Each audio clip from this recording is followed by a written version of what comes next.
Bonjour, donc je m'appelle Pierre-Marie Laguet, je suis directeur associé chez Blackfoot et je suis ce qu'on appelle CFO, donc je m'occupe surtout de tout ce qui est partie administrative, financière, je fais pas mal de management de projet aussi, enfin, voilà, je suis plutôt en contact direct avec les clients et je m'occupe aussi de tout ce qui va concerner la com à l'extérieur. Blackfoot, c'est une entreprise qui a 2 ans maintenant, qui est née sur Ivry, dès son origine. Et c'est une agence qui manage de l'innovation pour les grands groupes industriels. Alors, on a un grand éventail de technologies. Ça va de la blockchain à la réalité augmentée, réalité virtuelle, hardware, beaucoup d'objets connectés, sécurité informatique aussi. J'en oublierai forcément.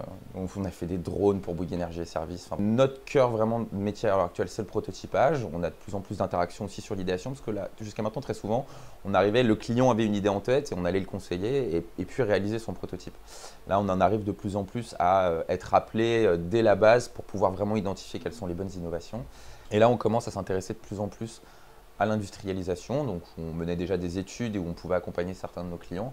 Mais là où on veut avoir une démarche un petit peu plus construite et où c'est, dans une démarche par exemple de fabriquer le plus possible en France, il faut repérer toutes les usines, tous les mouleurs, tous les gens qui savent encore faire.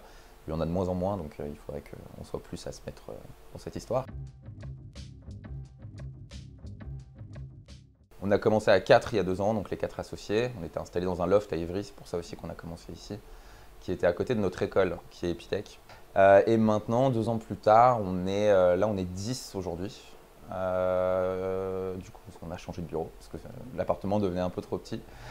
Et on prévoit d'être 13 d'ici 2-3 mois et je pense 15-16 d'ici la fin de l'année. Epitech et plus largement le groupe Ionis qui est installé vraiment sur le territoire fait que il y a des accélérateurs, des incubateurs. Nous on a commencé, ça a été à mon avis le moment où on a le plus accéléré. Ça a été 4 mois d'accélération chez Startup 42, donc qui est l'accélérateur d'Epita.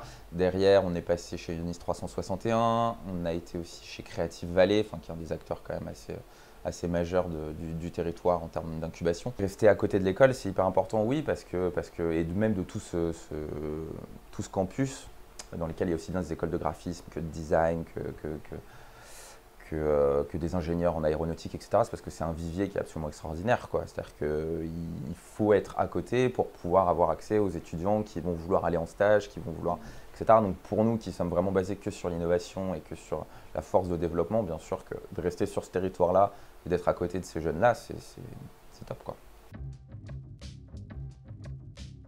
La rencontre avec le campus urbain qui s'est surtout faite autour de Nicolas Rameau a été hyper intéressante dans ce que je t'expliquais, qui est vraiment essayer de se mailler sur le territoire et de pouvoir avoir le plus de réseaux possible et pour pouvoir être le plus efficace dans notre boulot. Le moment où on a voulu déménager pour trouver des plus grands locaux, et voilà, là le campus urbain est intervenu et nous a mis en relation avec les bonnes personnes. Le campus urbain nous a permis aussi de nous mettre en relation avec le défi mécatronique. Ce cluster qui regroupe donc toutes les entreprises liées à la mécatronique dans le territoire. Donc c'est l'alliance de la mécanique et de l'électronique, dans laquelle notre entreprise a évidemment une place hyper intéressante. Et donc du coup, on m'a même proposé la vice-présidence, donc ce qui m'a permis de rencontrer plein d'autres entreprises du territoire, de pouvoir défendre un petit peu aussi toutes les envies qu'on avait, que ce soit au niveau de la réindustrialisation, d'essayer de recréer de l'emploi sur le territoire, qui était une vraie envie aussi pour notre entreprise qui se veut assez engagée. Et après, en termes plus professionnels, il y a notamment un truc qui a été très très bien, c'est qu'on avait énormément de tests avec nos drones à faire. Et donc du coup, ça nous a permis de nous mettre en relation avec notamment la SADEF qui a pu nous trouver un hangar de test où on pouvait faire aussi bien de l'outdoor et de l'indoor de façon autorisée. Et donc ça pour nous, ça a été une très grosse avancée. Donc voilà, en termes de réseau, en termes d'immobilier, ça nous était très utile. Et là aussi, vraiment professionnellement dans notre boulot pour pouvoir nous aider à terminer nos contrats, ça a été aussi très rapide. Et ça, c'est quelque chose qui m'a étonné, pas que j'avais spécialement un avis là-dessus au préalable, parce que je ne pensais pas que le territoire était aussi dynamique et qu'on pouvait aussi facilement avoir accès à tous ces interlocuteurs et pouvoir avancer aussi rapidement dans cette relation, quoi. Donc voilà.